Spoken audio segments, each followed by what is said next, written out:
Kenapa desain brand bisa mahal? Selamat datang di Kata Desainer. Teman-teman mungkin sadar bahwa sebagai desainer, khususnya logo desainer, kita sering menemukan penjualan atau penawaran logo yang sangat rendah, sampai nggak masuk akal. Bayar logo cukup pakai pulsa seikhlasnya. Kok bisa? Mari kita tengok sebentar salah satu desain logo termahal dalam sejarah. Teman-teman ada yang tahu brand British Petroleum? Ini adalah perusahaan minyak dan gas di Inggris. Pada tahun 2000 mereka mengubah logonya dari seperti ini jadi kayak gini.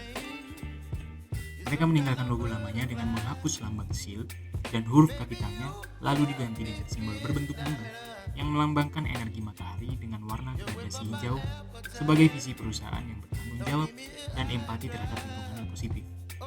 Oh, dan mereka menghabiskan dana sebesar 211 juta dolar. Ya, 211 juta dolar untuk logo baru. Pertanyaannya, kok mahal banget? Emang taruhnya apa ke perusahaan? Penjualan retail skala global mereka meningkat 23%, sedangkan para kompetitor menurun. Aset brand naik jadi 7 miliar dolar, dan penjualan secara keseluruhan meningkat 5-10%. Gila kan? Contoh logo ini membuktikan the power of design. Dengan pemilihan skema warna dan simbol yang tepat dapat membawa perubahan yang besar untuk sebuah brand. Tidak heran harganya pun mahal. Jadi pertanyaannya kembali lagi, kenapa sebuah logo bisa mahal? Ada beberapa faktor yang dapat mempengaruhi harga sebuah logo. Di antaranya adalah riset dan analisis. Dan kalian semua tahu bahwa kita memulai proses pembuatan logo dengan melakukan riset dan analisis pasar untuk memahami target audiens dan pesaing perusahaan. Hal ini memerlukan waktu dan sumber daya yang signifikan untuk mengumpulkan informasi yang diperlukan untuk menciptakan desain logo yang tepat. Kedua, konsep dan ide. Setelah memahami pasar dan pesaing, kita, desainer logo, perlu menciptakan konsep dan ide untuk logo yang efektif.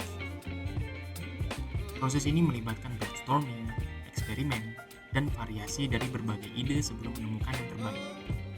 Ketiga adalah desain dan revisi. Setelah konsep dan ide telah ditetapkan, desainer mulai membuat sketsa kasar dari logo, dan kemudian mulai merancang logo secara digital menggunakan perangkat lunak desain grafis. Proses ini melibatkan beberapa literasi desain dan revisi untuk menemukan logo yang tepat. Yang kemudian ada hak cipta. Perusahaan harus memastikan bahwa logo mereka memiliki hak cipta yang sah dan legal. Ini melibatkan proses pendaftaran hak cipta dengan biaya yang diperlukan untuk memperoleh hak cipta yang sesuai. Kemudian, penggunaan. Harga logo juga dapat bervariasi tergantung bagaimana perusahaan berniat menggunakannya. Jika logo akan digunakan di berbagai media seperti cetak, web, dan televisi, perusahaan mungkin perlu membayar tambahan untuk lisensi penggunaan logo di berbagai platform media.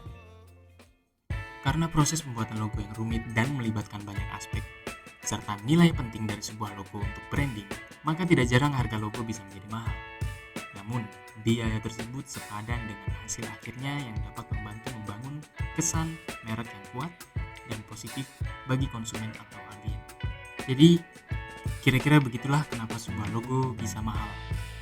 Kapan kiranya kita bisa menormalisasikan bahwa logo itu bernilai jutaan jika informasi seperti ini tidak terdengar ke banyak orang?